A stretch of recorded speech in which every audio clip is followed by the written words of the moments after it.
Bawat hibla ng buhay ay may tinatagong liwanag. Sa channel na to, malalaman ng tunay na kwento. Mula sa simula hanggang sa wakas. Ihanda ang sarili sa mga bagong kaalaman. Panoorin natin ang video ng mensahero ng silangan.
Masayang bati mga Ophirians! Magpapatuloy po tayo sa ating pagtatalakay tungkol sa Gihon River. Ito po ang pangatlo at panghuling segment ng Gihon River discussion. Magsisimula ulit tayo sa Dead Sea paakyat sa North Pole para hanapin ang ulo o headwater ng Gihon River system. Kailangan po natin ng mas malalim na focus sa segment na ito dahil mangangailangan ito ng medyo malalim na kaalaman sa geology. May mga scientific terms po tayo na gagamitin na walang katapat sa salitang Tagalog.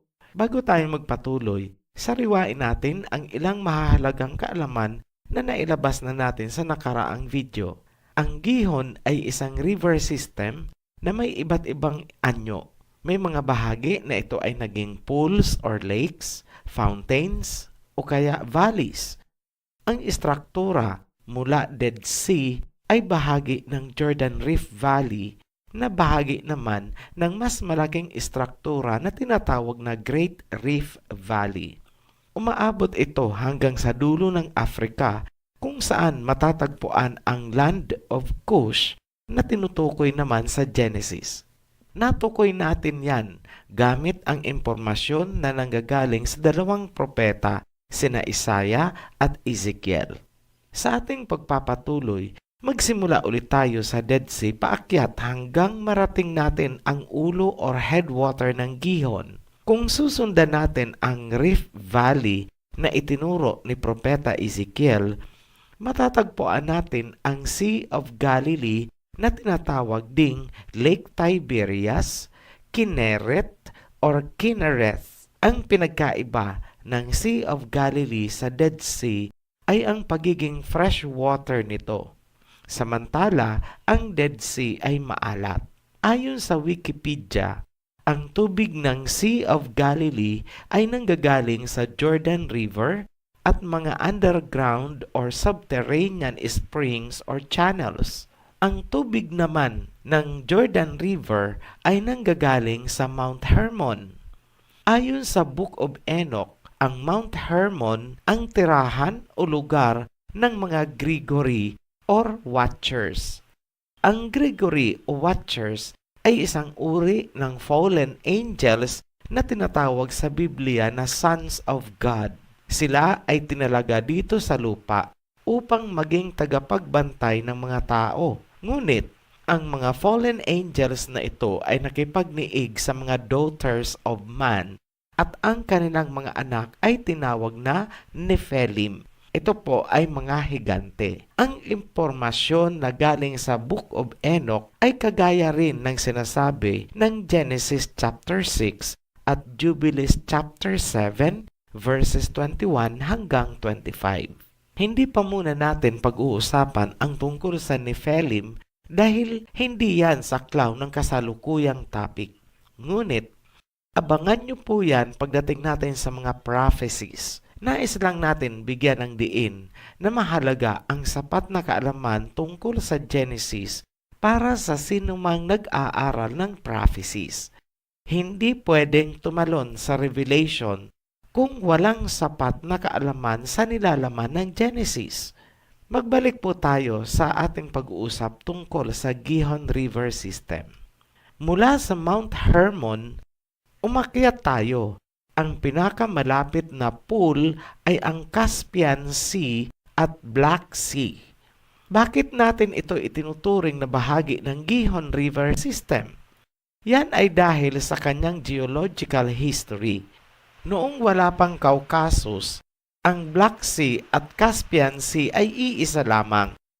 Ang Caucasus Land Bridge ay nabuo dahil sa collision ng Arabian Plate sa Eurasian Plate.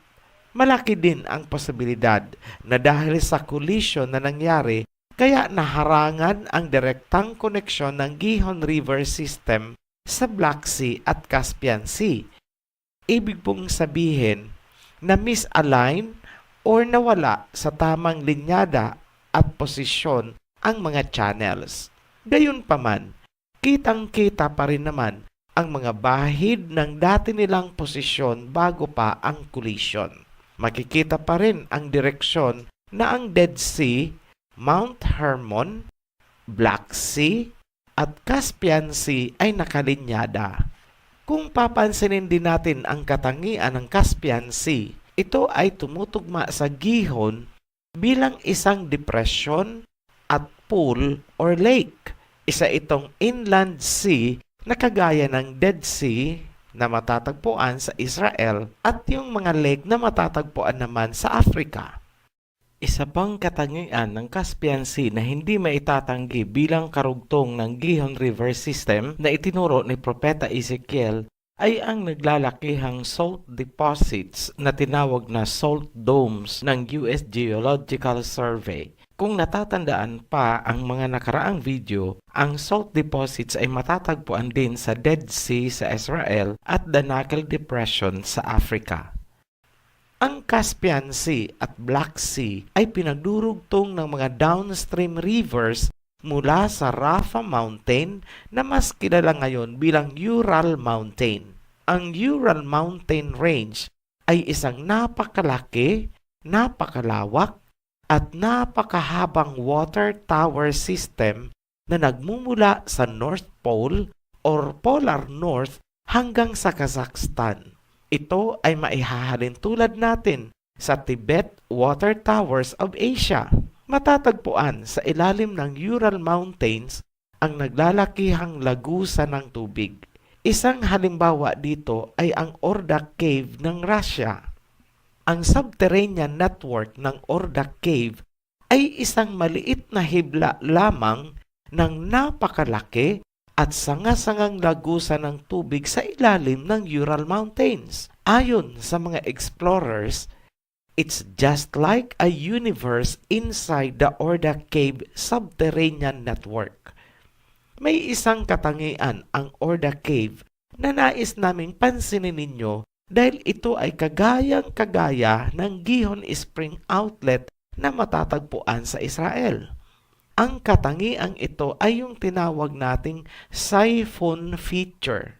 Panoorin nyo na lang po sa nakaraang video ang presentation natin tungkol sa Gihon Spring ng Israel kung saan ipinakita natin kung ano itong siphon feature.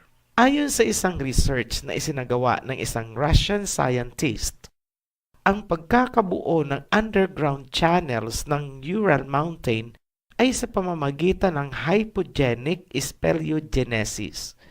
Ibig sabihin ng hypogenic speleogenesis ay ang pagkakabuo ng kuweba, mga channels, dahil sa tubig na nanggagaling sa ilalim.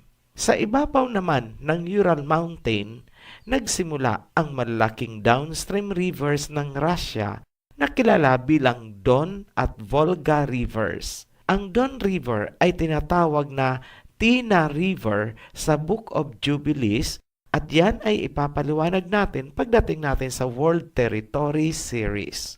Kung natatandaan pa natin ang sabi ni Propeta Isaiah na sa tuktok ng mga matataas na bundok ay rivers and streams. Yan po ang basihan. Bakit itinuring natin na karugtong ng Gihon River System ang Ural Mountain at itinuring din natin ito bilang kanyang pinakapuno.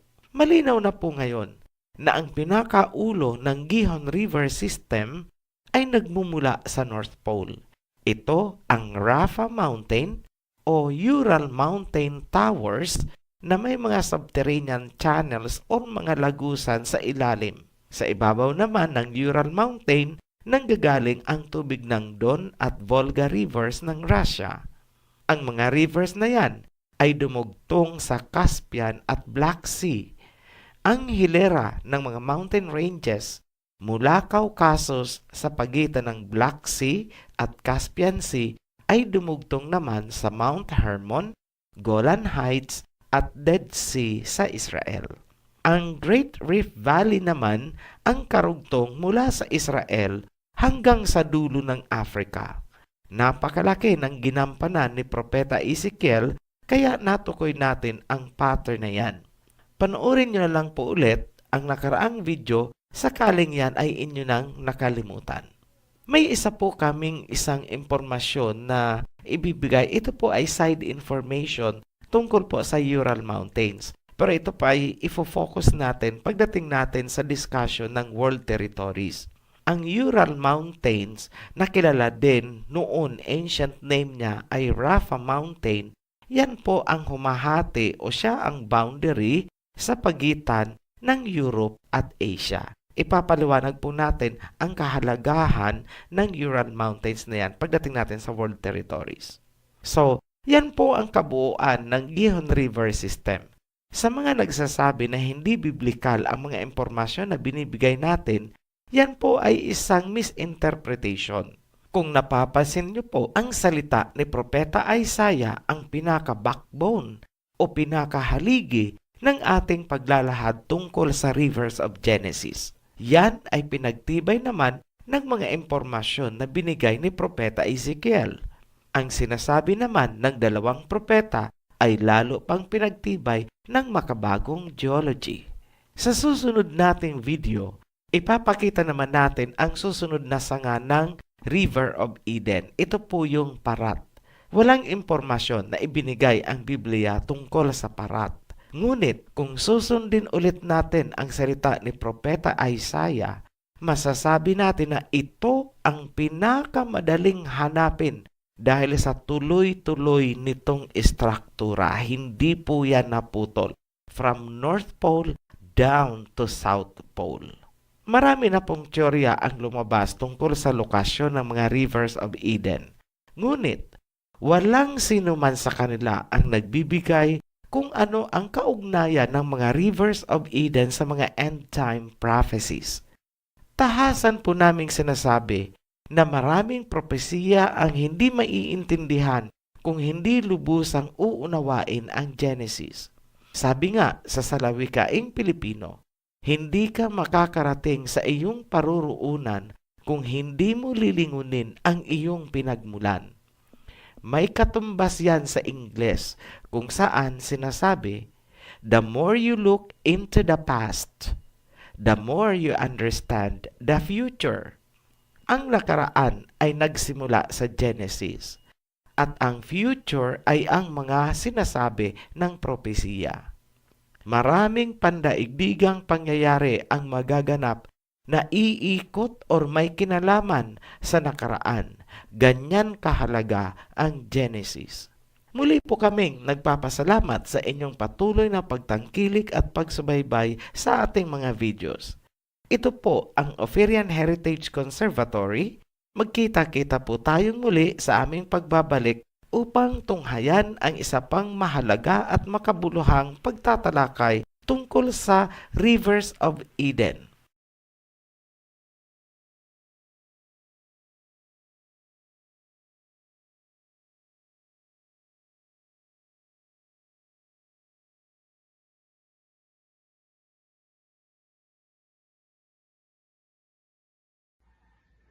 Tunay nga ninyong tuklasin. Kung kayo'y natuto o naliwanagan Pakisuportahan ang ating video sa pamagitan ng likes and subscribes.